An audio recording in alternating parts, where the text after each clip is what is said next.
सावधान, प्रारंभ करते हैं। ओम नमः सिद्धेभ्यः। नमो अरिहन्ताणं, नमो सिद्धाणं, नमो आयर्याणं, नमो वज्रायाणं, नमो लोये सविसाहुनम्। मंगलम भगवान वीरो, मंगलम गौतमो गणी, मंगलम कुंद कुंदार्यो, जैन धर्मोस्तु मंगलम।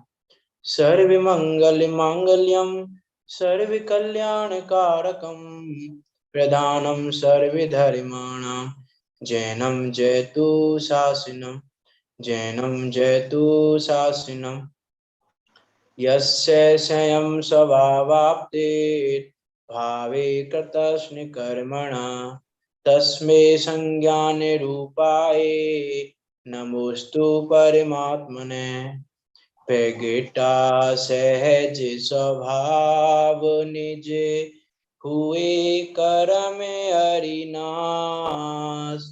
ज्ञान रूप परमात्म को, प्रणमु मिले प्रकाश, प्रणमु मिले प्रकाश। आचार्य पूज्य पाद स्वामी द्वारा विरचित हमें हमारे इष्ट का उपदेश देने वाला इष्ट उपदेश नामक ग्रंथ, जो कि 51 श्लोकों में निबद्ध है और मुझ के माया का प्रकाशन सहज और सरल भाषा में कर रहा है, ऐसा ये अनुपम ग्रंथ, इस पर हमारी चर्चा चल रही है।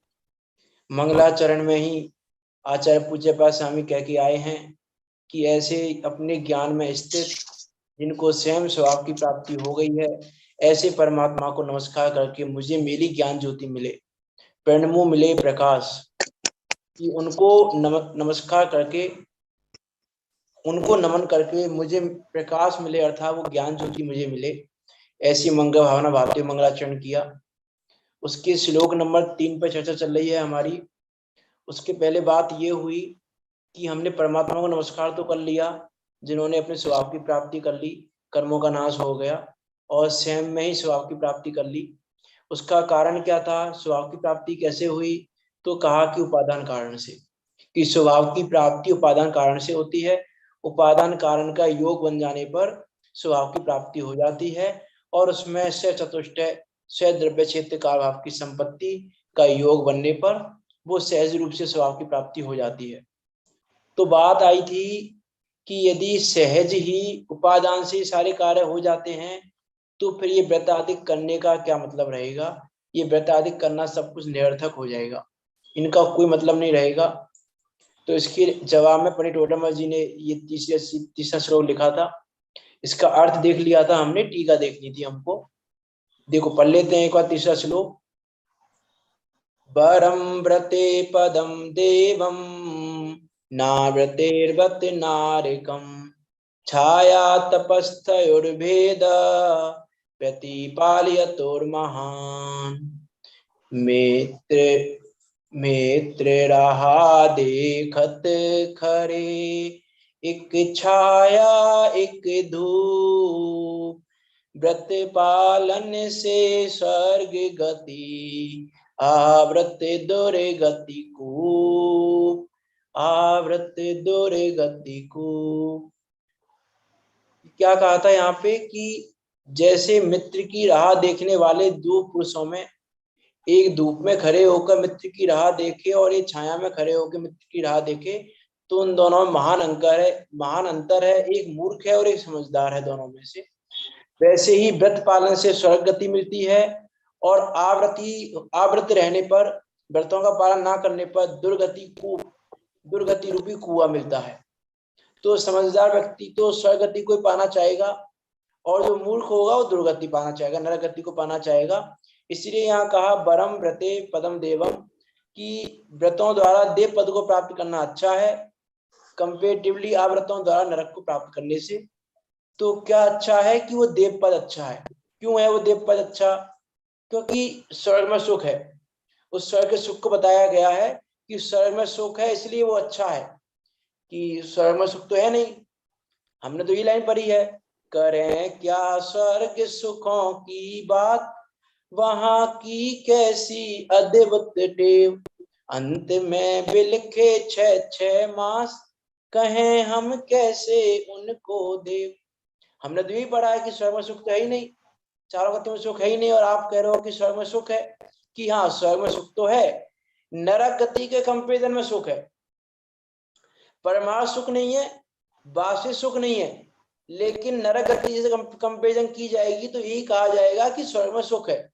तो उसको कह रहे हैं कि भैया दुखी रहने से अच्छा है कि स्वर्ग के सुख को प्राप्त कर ले, कि धूप में खड़े होके परेशान रहेगा, इससे अच्छा है छाया में खड़े हो ले। इंतजार तो करना ही है कि शिव रूपी रमणी तो जब बरेगी ही, मुक्ति वधु जब बरेगी, उसका इंतजार तो करना है। तो उसका इंतजार छाया में रखे कर ले, धूप में रखे क्यों करना है। वैसे ही नरक गति में क्यों जाना है, यदि जाना ही है तो स्वर्ग में जाओ। तो वही यहाँ पर कह रहे हैं कि स्वर्ग में जाना अच्छा है बजाय नरक में जाने से। तो वही यहाँ पर कह रहे हैं, देखो टीका में क्या कह रहे हैं, अच्छा है वह क्या है, पद स्थान, कैसा पद, देवों का पद अर्थात स्वर्ग। किन हेतुओं द्वारा प्राप्त होगा वो स्वर्ग, की व्रतों के द्वारा। क्या क्या कारण है कि व्रतों के द्वारा वो स्वर्ग पद प्राप्त होगा, कि व्रत आदि विषय संबंधी राग से उत्पन्न पुण्यों से स्वर्ग आदि पद रूप अभ्युदय का संबंध होता है, जो सकल जनों में सुप्रसिद्ध है।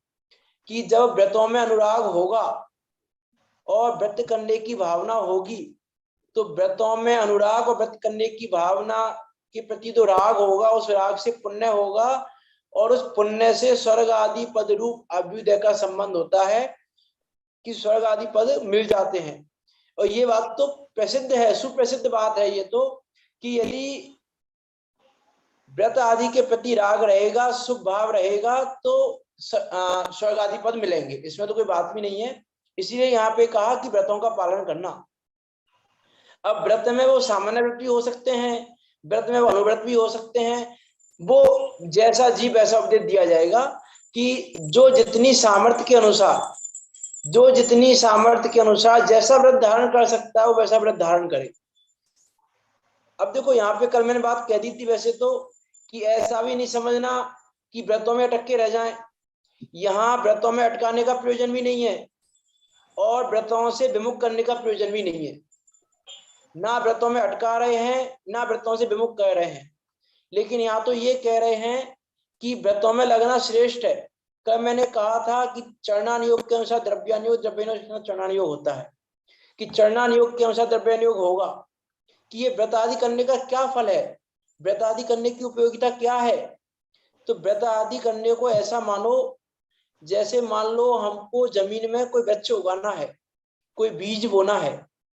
अब वो बीज हमने बो दिया, बीज हमने बिल्कुल सही बीज बोया, तो वो बीज उग जाए, वो बीज का हमारा बोना सफल हो जाए, वो कब संभव है। हमने कोई बीज बोया वृक्ष उगाने के लिए, तो वो हम वृक्ष की बात नहीं कर रहे हैं, बीज की बात ही कर रहे हैं अभी। तो वो बीज कब उगेगा, कब पल्लवित होगा वो बीज, जब भूमि उपजाऊ होगी। यदि भूमि उपजाऊ नहीं होगी तो फिर कितना भी बीज डाल लो, वो बीज हमारा पल्लवित होने वाला नहीं है। ऐसे ही सम्मित रूपी बीज को उगाने के लिए, सम्मित रूपी बीज को बोने के लिए अपने परिणामों का उपजाऊपना चाहिए, अपने परिणाम रूपी भूमि का उपजाऊपना चाहिए। और वो परिणाम रूपी भूमि का उपजाऊपना व्रतों से ही सफल है, शुभ भावों से ही सफल है, चरणानुयोग के पालन से ही सफल है। जो विशुद्धि लब्धि में चर्चा आती है, विशुद्धि लब्धि के टाइम पे चर्चा की थी हमने, ऐसी 5 लब्धियों के स्वरूप में चर्चा हुई थी जब, तो भूमि हमारी परिणाम रूपी भूमि कितनी उपजाऊ है, हम इसका विचार करके देखें हमारी परिणामों की भूमि उपजाऊ है कि नहीं। तो यहाँ पर जो व्रतों को श्रेष्ठ बताया है, अर्थात चरणानुयोग का पालन करना श्रेष्ठ बताया है, वो चरणानुयोग के पालन से वो परिणाम रूपी भूमि। अब देखो कल मैंने बात की थी क्रिया परिणाम अभिप्राय की, तो अभिप्राय का बीज कब पल्लवित होगा, जब परिणामों की भूमि उपजाऊ होगी, और परिणामों की भूमि उपजाऊ करने के लिए क्रिया का सहारा होगा। तो क्रिया के माध्यम से परिणामों की भूमि उपजाऊ होगी, और फिर उस उपजाऊ परिणामों की भूमि में जब हम द्रव्यानुयोग को पढ़ेंगे तो वो अभिप्राय हमारा, वो बीज जो प्रलवित हो जाएगा। तो जो हमारा बीज अभी नष्ट हो रहा है बार बार, जो हमारा अभिप्राय रूपी बीज अभी नष्ट हो रहा है, पल्लवित नहीं हो रहा है, वो इस भूमि के उपजाऊ होने से स्वयं ही सहज रूप से पल्लवित हो जाएगा। तो ऐसी बात यहाँ पर कह रहे हैं, इसलिए यहाँ कह रहे हैं कि ये करना श्रेष्ठ है। और देखो, यदि ये व्रत आदि करना श्रेष्ठ ना हो, यदि हम ऐसा माने कि चरणानुयोग के पालन में क्या रखा है, व्रत आदि में क्या रखा है, यदि व्रत आदि का पालन करना श्रेष्ठ ना हो, तो फिर मेरी भावना, 12 भावना, जो ये 16 कारण भावना है, इनका क्या होगा? ये सारी भावना व्रताधिक में आएंगी। 16 कारण भावना है, 12 भावना है, मेरी भावना है, किसमें आएंगी? तो कौन भाएगा फिर इन भावनाओं को? फिर तो जब सहज स्वयं ही प्राप्ति हो जाएगी स्वभाव की, जैसा ऊपर कह के आए हैं कि उपादान कारण से स्वभाव की प्राप्ति होती है, तो फिर इनको कौन भाएगा? फिर तो 12 भावना, 16 कारण सब निरर्थक हो जाएगी। मीन्स सब कुछ निरर्थक हो जाएगा, प्रत्येक क्रिया निरर्थक हो जाएगी। फिर कौन कहेगा इन बातों को कि नहीं सताऊं किसी जीव को, झूठ कभी नहीं कहा करूं, पर धन बनिता पर न लुभाऊं, संतोष अमृत पिया करूं, अहंकार का भाव ना राखूं, नहीं किसी पर क्रोध करूं, देख दूसरों की बढ़ती को कभी ना ईर्षा भाव धरूं, रहे भावना ऐसी मेरी। कौन रखेगा ऐसी भावना? फिर इन भावनाओं की क्या सिद्धि होगी? फिर कौन कहेगा कि ऐसी भावना मेरी रहे? रहे भावना ऐसी मेरी, सरल सत्य व्यवहार करूं, बने जहां तक इस जीवन में औरों का उपकार करूं। कह रहे सबका उपकार अपने अपने उपादान से होगा ना, तो मैं उपकार क्यों करूं? जब सबका उपकार अपने अपने उपादान से ही होना है, जब सबका कार्य अपने अपने उपादान से ही होना है, तो फिर मैं ये सारे कार्य करूं क्यों? मैं क्यों? तो मेरी भावना तो कौन पढ़ेगा? अभी तो आप पूरी मेरी भावना देख लेना, पूरी मेरी भावना कौन कौन पढ़ेगा? फिर इसको कौन ध्याएगा? कौन कहेगा कि ऐसी मेरी भावना हो? ऐसी भावना कौन भाएगा? उन्हीं जैसी बढ़िया में ये कुछ रहे।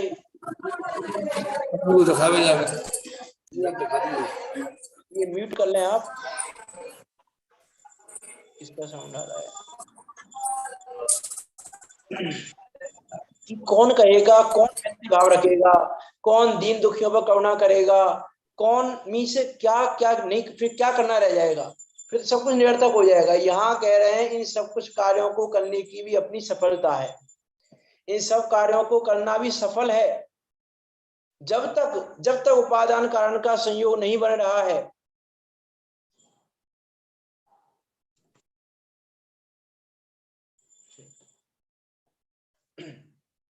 जब तक उपादान का योग नहीं बन रहा है, उपादान कारण का, तब तक इन कार्यों को करने की सफलता है, श्रेष्ठता है। ये बात यहाँ पर आचार्य पूज्यपाद स्वामी कहना चाह रहे हैं कि स्वर्ग आदि पद रूप अभ्युदय का संबंध होता है, जो सकल जनों में सुप्रसिद्ध है। फिर शिष्य आशंका करते हुए कहता है कि आवृत्ति उसी प्रकार होंगे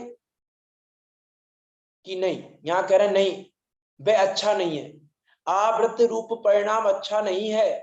क्यों नहीं है? क्योंकि उससे नरक पद मिलता है, हिंसा आदि परिणामों से उत्पन्न हुए पाप द्वारा।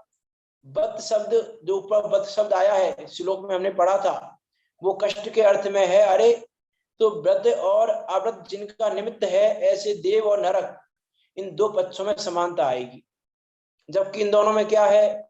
महान अंतर है। ये कह के आए हैं भेदे प्रतिपालितो, और महान महान भेद है किसमें? व्रत और अव्रत के पालन में। यदि हम कहें कि व्रत और अव्रत सब बराबर है, व्रत का पालन करो चाहे नहीं करो, चरणानुयोग का पालन करो नहीं करो, बात बराबर है।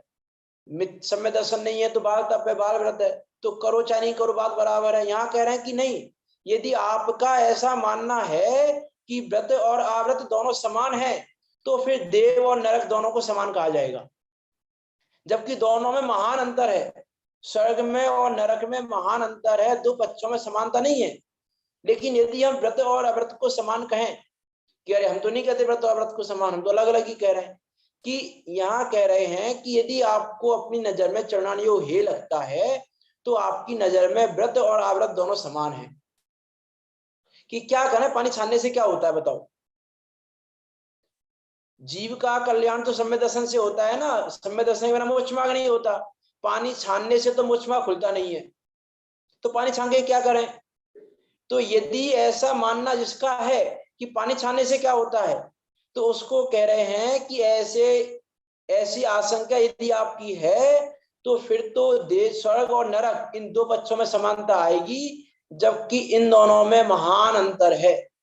कैसा महान अंतर है, देखो टीका पूरी पढ़ लेते हैं। ऐसा छाया इत्यादि दृष्टांत द्वारा प्रकट करके कहते हैं, जो हम बात कर चुके हैं वह कौन, भेद अंतर, कैसा, महान, बड़ा अंतर है।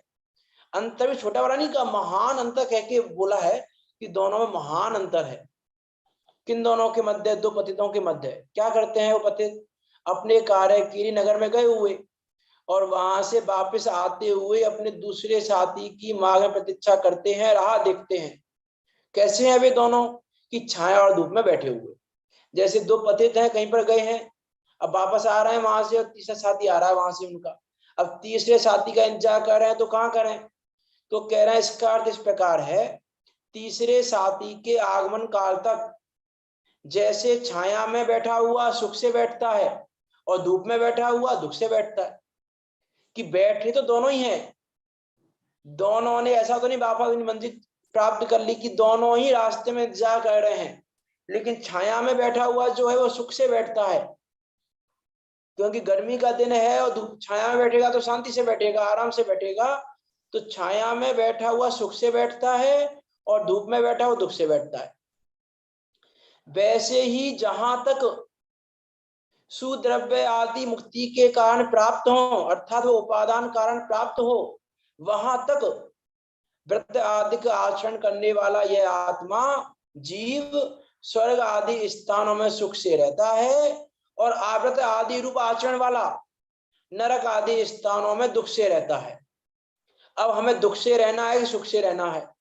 कल मैंने कहा था ना कि यदि मोक्ष में जाने का ऑप्शन है तो कोई बात ही नहीं है, लेकिन ये मोक्ष में जाने का ऑप्शन नहीं है तो नरक में जाना चाहोगे कि स्वर्ग में जाना चाहोगे, कि हर कोई कहेगा स्वर्ग में जाना चाहते हैं।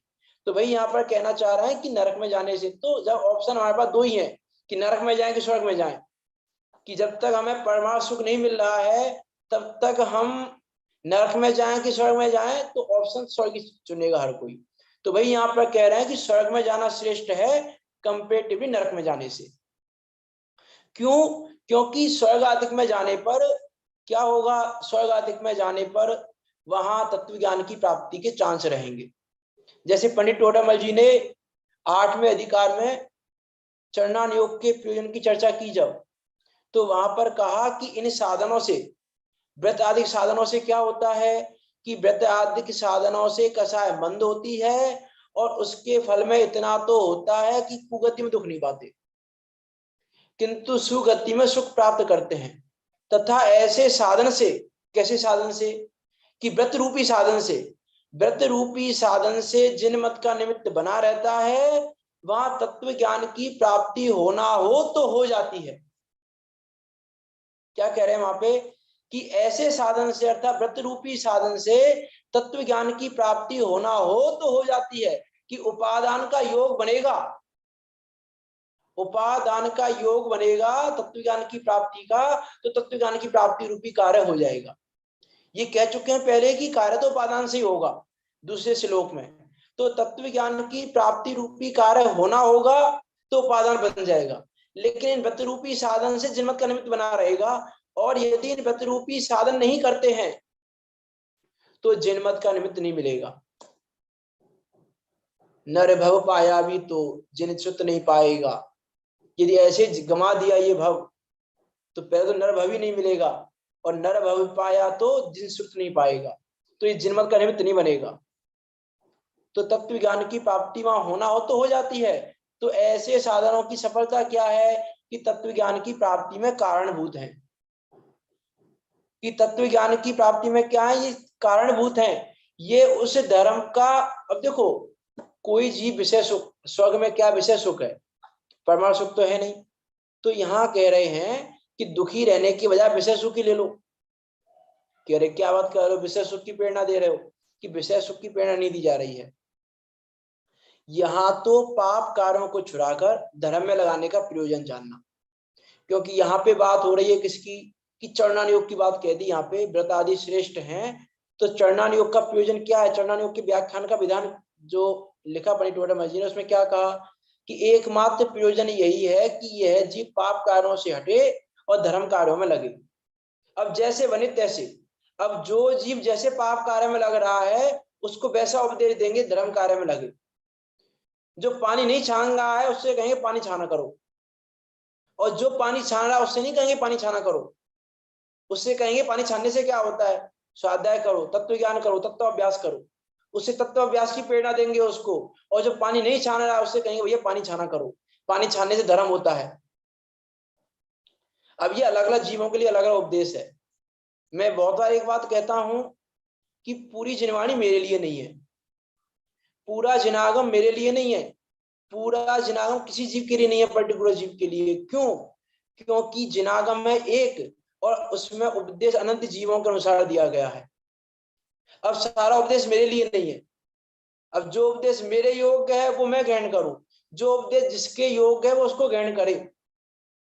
तो यहाँ पानी छानने का उपदेश देंगे उसको जो पानी नहीं छान रहा है। अब उसी उपदेश को पानी छानने वाला भी मान ले कि मेरे लिए उपदेश दिया जा रहा है, तो फिर अब वो पानी छानने से आगे बढ़ेगा ही नहीं।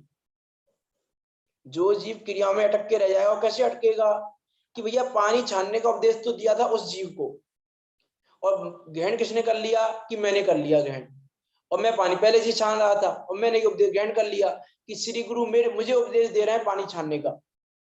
तो अब मैंने वो उपदेश ग्रहण कर लिया और संतुष्ट हो गया कि मैंने श्री गुरु का उपदेश मान लिया। यहाँ कह रहे हैं कि ये उपदेश तेरे लिए नहीं था, तेरे लिए तो ये उपदेश था कि तत्व अभ्यास कर, ये उपदेश तेरे लिए नहीं था। तत्व अभ्यास का उपदेश जो इसका पालन कर रहा है, जिसके परिणाम निर्मल हैं, जिसके परिणाम रूपी भूमि उपजाऊ हो गई है। अब जिसकी भूमि उपजाऊ नहीं है उससे कैसे कहें हम कि बीज बो दे?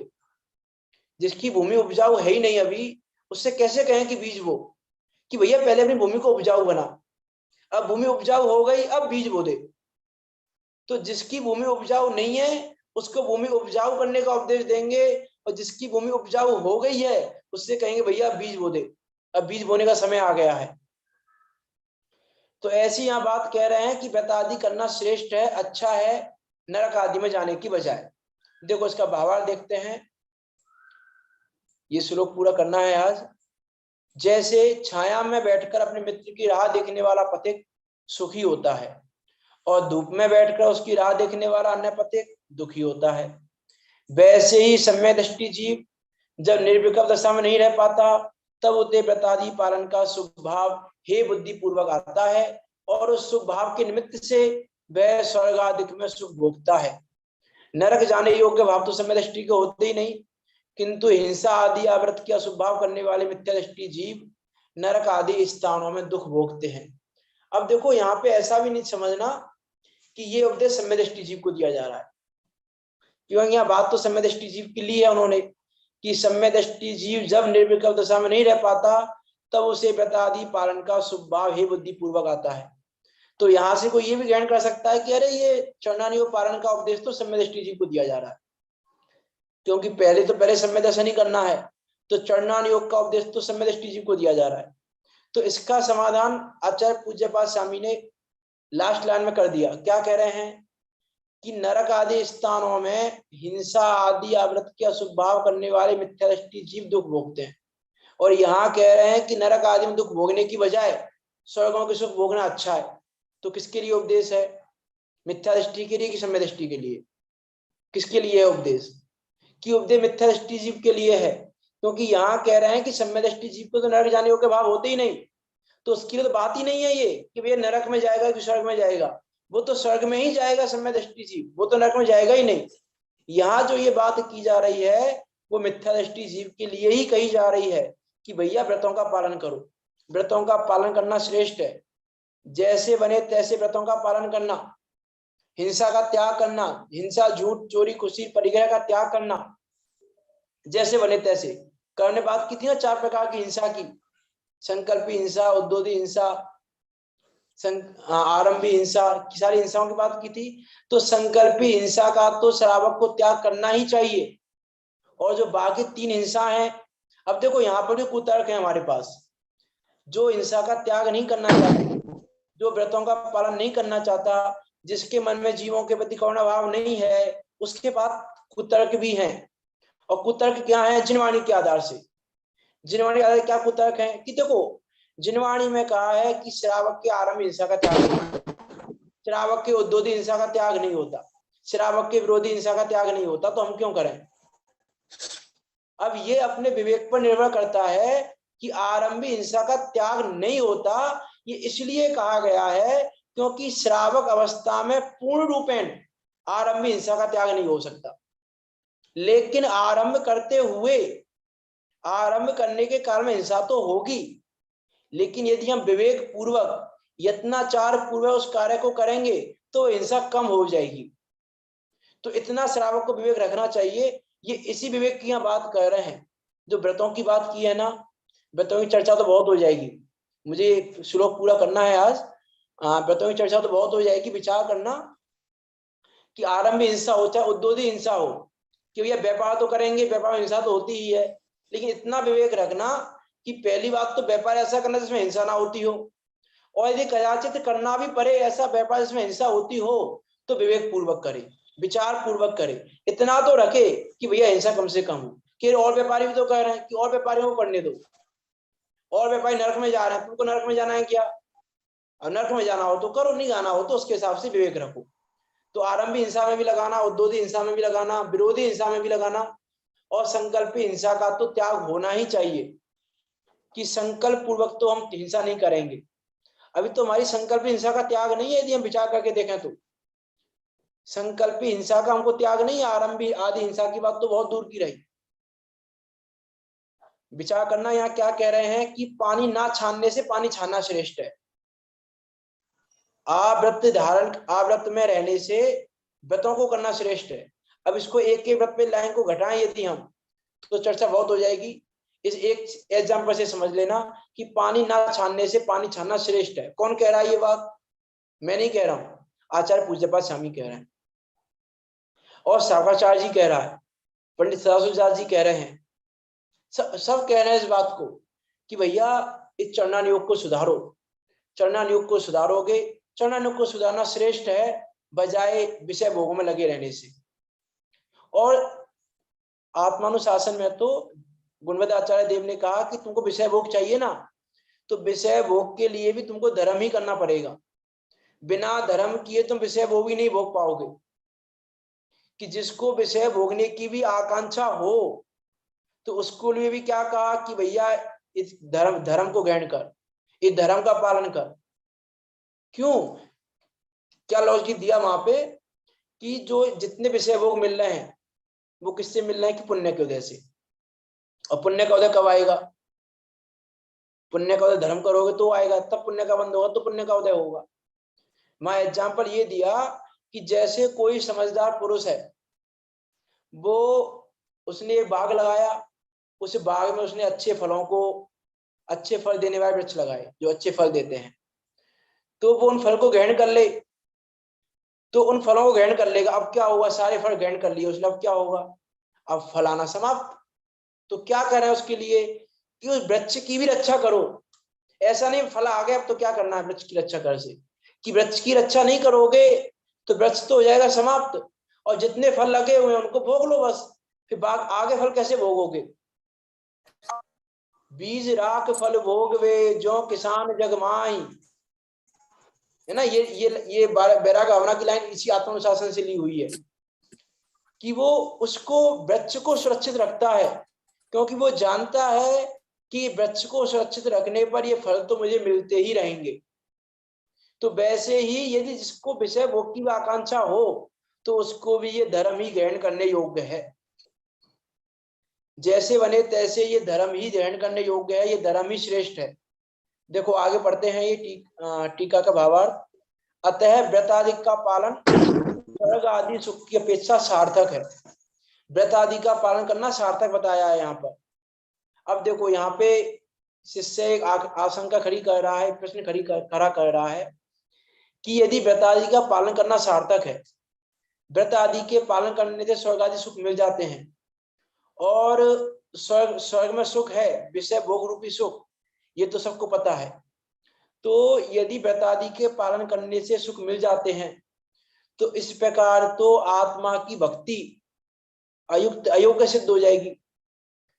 अर्थात मोक्ष रूपी सुख है वो तो दीर्घकालीन प्राप्त होगा, जब होगा वो लंबे काल बाद होगा। और व्रतों से साध्य संसार का सुख तो सिद्ध है। अतः चिद्रूप आत्मा में भक्ति भाव अर्थात विशुद्ध अंतरंग अनुराग करना अयुक्त अघटित बनेगा, क्योंकि उससे साध्य मोक्ष सुख सुद्रव्य आदि सामग्री की अपेक्षा रखता होने से दूरवर्ती होगा। और व्रतों द्वारा अवान्तर बीच में प्राप्त स्वर्ग आदि का सुख ये साध्य रहेगा। क्या कहना चाह रहे हैं यहाँ पे देखो, यहाँ ये कहना चाह रहे हैं कि आप ऐसा कह रहे हो कि वे व्रतादि का पालन करना श्रेष्ठ है, व्रतादि का पालन करने से स्वर्ग मिल जाता है और फिर क्रम क्रम से तत्व ज्ञान की प्राप्ति भी हो जाती है, मोक्ष भी हो जाएगा, सब बातें कह रहे हो आप। तो फिर तो हर कोई यही कहेगा कि भैया मोक्ष में जाएंगे जब चले जाएंगे, पहले तो हम स्वर्ग में जाएं। फिर तो हर कोई स्वर्ग में जाने के लिए लायक हो जाएगा। फिर तो हर कोई अपना साध्य स्वर्ग को ही बना लेगा, भैया अब तुमको स्वर्ग की प्राप्ति करनी है, स्वर्ग की ही प्राप्ति करनी है। ये यहाँ प्रश्न है। शंका क्या आपको समझ में आ रही है? तो शंका का समाधान तो आगे देंगे चौथे श्लोक में। शंका क्या है यहाँ पे कि यदि आप स्वर्ग को ही सब कुछ बताते रहोगे कि स्वर्ग में सुख है, स्वर्ग में सुख है, स्वर्ग में सुख है, तो फिर मोक्ष को कोई क्यों चाहेगा? सब कुछ अपना साथ दे, क्योंकि मोक्ष तो वह लंबे काल बाद मिलेगा, लंबा काल है, पता भी नहीं है। नहीं, स्वर्ग तो मिल सकता है अगले भव में भी, यदि हम यहाँ व्रतादि का पालन करें तो वो अपना साथ दे स्वर्ग कोई बना लेगा। तो देखो यहाँ पे पूज्य पाद स्वामी क्या जवाब देंगे वो तो हम देखेंगे ही, लेकिन एक इस बात को भी हम ध्यान में रखें कि स्वर्ग की आकांक्षा से यदि ये कार्य किए जाएं तो पाप का बंध होगा। फिर कसाय मंद नहीं है आपकी, फिर कसाय आपकी तीव्र है। इन कार्यों को किस प्रयोजन से करना कि देखो इन कार्यों से स्वर्ग आदि पद तो स्वयं मिलेंगे, लेकिन यदि आप स्वर्ग के प्रयोजन से ये कार्य करोगे कि भैया ये आपने अच्छा बताया, आचार्य पूज्यपाद स्वामी ने आज वो अच्छा बता दिया कि व्रतादि का पालन करने से स्वर्ग मिल जाता है, अब हमें स्वर्ग चाहिए, अब हम व्रतादि का पालन करेंगे। कि व्रतादि का पालन क्यों कर रहे हो आप? कि स्वर्ग मिलेगा इसलिए, करुणा भाव है इसलिए नहीं, आपका करुणा भाव नहीं आया आपको, आपको क्या आया कि स्वर्ग मिल जाएगा इसलिए, सुख मिल जाएगा इसलिए। तो इस प्रयोजन से यदि आप व्रत आदि का पालन करोगे, अब व्रत आदि में सब कुछ ले लेना, मैंने कल बात की है, जिनेन्द्र देव का दर्शन भी उसमें आएगा, सब कुछ आएगा उसमें। यदि हम इन सब चीजों को स्वर्ग आदि की वांछा से करेंगे तो क्या होगा? तो पाप का ही बंद होगा। पंडित टोडामल जी कह के आए हैं पहले अधिकार में पेज नंबर 7 पे लास्ट पैराग्राफ में कि इस प्रयोजन से अरिहंत आदि की भक्ति करने से तीव्र कषाय होने के कारण पाप बंद ही होता है। इसीलिए अपने को ऐसे प्रयोजन का अर्थी होना योग्य नहीं है। ऐसे प्रयोजन की सिद्धि तो अरिहंत आदि की भक्ति से स्वयं ही होती है। ऐसे प्रयोजन तो स्वयं भी सिद्ध होते हैं अरिहंत आदि की भक्ति से। अब व्रतों जैसे व्रत भी ले लेना कि आप यदि व्रत भी स्वर्ग आदि की वांछा से करते हो तो तीव्र कषाय होने से पाप बंद ही होता है, तो उससे तो नरगति मिलेगी, स्वर्ग नहीं मिलेगा उससे। इसीलिए अपने को इस प्रयोजन का अर्थी होना योग्य नहीं है। ये प्रयोजन तो स्वयं सिद्ध हो जाएंगे। आप तो मन में करुणा भाव तो जगाओ कि करुणा भाव आपको है कि नहीं, जीवों के प्रति करुणा भाव, जीवों के प्रति करुणा भाव हो और फिर व्रतों का पालन ना हो, ये संभव नहीं है। कि जीवों के प्रति करुणा भाव हो और यथाशक्ति हिंसा का त्याग ना करना, ये संभव नहीं है। हम ये कहते रहे कि करुणा भाव तो बहुत है हमारे अंदर, लेकिन क्या करें, अब वर्तमान में द्रव्य क्षेत्र काल भाव ऐसा ही है। द्रव्य क्षेत्र काल भाव ऐसा है कि भैया अब ये हिंसा का त्याग नहीं हो सकता। ये कुतर्क है। ये बता रहा है कि आपके परिणामों कितनी कठोरता है, कोमलता नहीं है। और कोमलता नहीं होगी तो धर्म कहां से प्रकट होगा? कैसे आएगा उत्तम मार्दव धर्म बिना उसके? परिणामों कठोरता होगी तो ये परिणामों की कठोरता का सूचक है। और देखो अभी मैंने बात की जैसे पानी छानने की बात की, ये बहुत छोटी बात है, ये सामान्य सदाचार है। मैं सदाचार कह रहा हूं, मैं एक जैन श्रावक का सदाचार है सामान्य पानी छानना। अब उसमें भी हमारे पास कुतर्क उपलब्ध है। क्या कुतर्क उपलब्ध है कि देखो, अब कुएं आदि तो बचे नहीं। पहले तो जीवाणु कुएं में हो जाती थी, तो जीवाणु अब सेफ पहुंच जाती थी कुएं में। अब कुएं आदि तो बचे नहीं है, अब पानी छानने से क्या फायदा? अब तो जीवाणु जब भी मरनी है तो पानी छानने से क्या होगा? ये कुतर्क है कि नहीं? कि पानी छानने से क्या फर्क पड़ता है? अब कोई कुआं होता तो समझ में आती बात कि भैया जीवाणु है, जीवाणु को हमने सुरक्षित कुएं में पहुंचा दिया, अब कुएं आदि तो बचे नहीं है, अब पानी छानने से क्या लाभ? भैया उनको तुम उनके आयु प्रमाण छोड़ दो, लेकिन जितना विवेक लगा के जितनी देर उनको सुरक्षित रखा जा सके उतना यदि आप सुरक्षित रखते हो तो आपके तो करुणा भाव दिखाई दे रहा है, आपके तो करुणा भाव हो गया, आपने तो अपना शुभ भाव कर लिया। अब वो तो फिर उनकी आयु प्रमाण है कि भैया उनका जीवन कितनी आयु है, उनकी कितने टाइम बचेंगे, वो कि कितना सुरक्षित तरीके से आप कहाँ कैसे छोड़ सकते हो, इसमें विवेक लगाया हमने कि नहीं लगाया? विवेक लगाने की जरूरत ही नहीं है, हमारे पास कुतर्क है, हमने कुतर्क दे दिया। तो यहाँ कह रहे हैं ऐसे कुतर्कों से तो कार्य की सिद्धि नहीं होगी। तो यहाँ पे शंका क्या थी शिष्य की कि ऐसा यदि आप कहते रहोगे तो फिर हर कोई अपना साध्य स्वर्ग आदि को ही बना देगा। तो देखो यहाँ पे क्या कह रहे हैं, यहाँ भी आचार्य समाधान करते हैं, ऐसा भी नहीं है, क्योंकि व्यत आदि की निष्फलता नहीं बने, इतना ही नहीं, किंतु वैसे होने पर तू जो आत्म भक्ति को अयुक्त बतलाता है यह भी ठीक नहीं है। कि व्यत आदि की निष्फलता ही बताएंगे, व्यत आदि की निष्फलता क्या है और आत्म भक्ति की सार्थकता क्या है वो भी यहाँ बताएंगे। उसको भी हाँ देखो देख लेते हैं थोड़ा सा, अभी समय है थोड़ा सा, कि ऐसा भी नहीं है कि क्योंकि व्रत आदि की निष्फलता नहीं बने, इतना ही नहीं, किंतु वैसे होने पर तू जो आत्म भक्ति को अयुक्त बतलाता है यह भी ठीक नहीं है। कि आत्म भक्ति तो वहां भी युक्ति ही है, मोक्ष सुख तो वहां भी युक्ति ही है। यदि तूने स्वर्ग सुख को साध्य बना लिया है तो ये तेरा मानना ठीक नहीं है। ये कह रहे हैं आचार्य पूज्यपाद स्वामी कि यदि तूने स्वर्ग को ही साध्य बना लिया है, ऐसा मेरे उपदेश को सुनकर यदि तूने ऐसा, आचार्य पूज्यपाद स्वामी क्या कह रहे हैं कि इस उपदेश को सुनकर, इसी श्लोक देखो श्लोक नंबर 2 को सुन के क्या कह रहा था ये कि बता दी क्यों करें, और श्लोक नंबर 3 को सुन के क्या कह रहा है कि उपादान को क्यों देखें। समझ में आ रही दोनों श्लोकों का अंतर क्या है? श्लोक नंबर 2 में कहा कि उपादान से कार्य होता है, तो कह दिया ये निमित्तों को क्यों लें, फिर निमित्तों को क्यों देखें, फिर हम जिनेंद्रिय को दर्शन क्यों करें, फिर हम व्रतादि का पालन क्यों करें।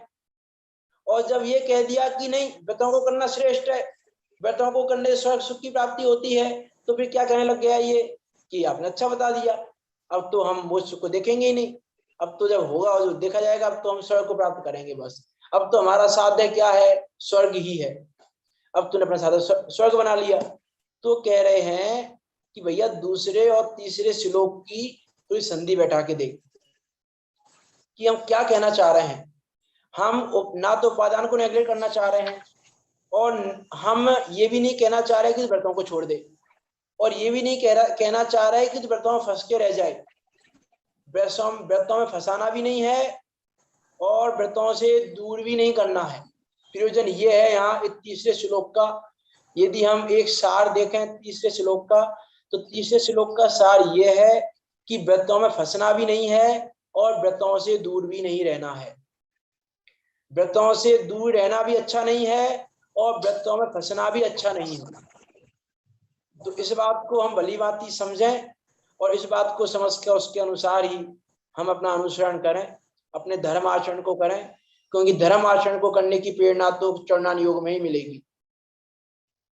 धर्म आचरण को करने की प्रेरणा चरणान योग में मिलेगी, इसलिए हम उसको ही भली भांति समझें और उसको करते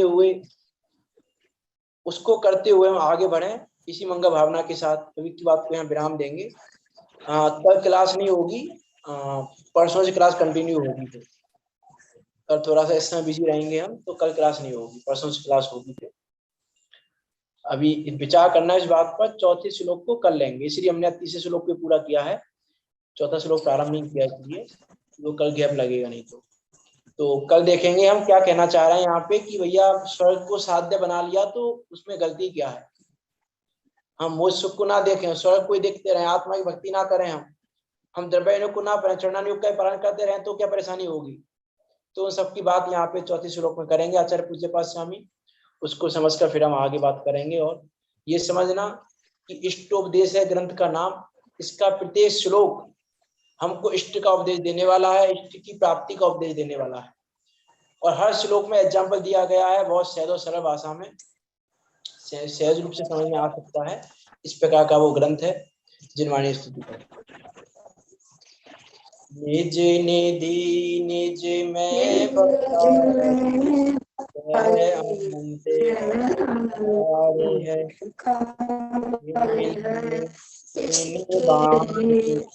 को बंदे ना सत्य बारे है।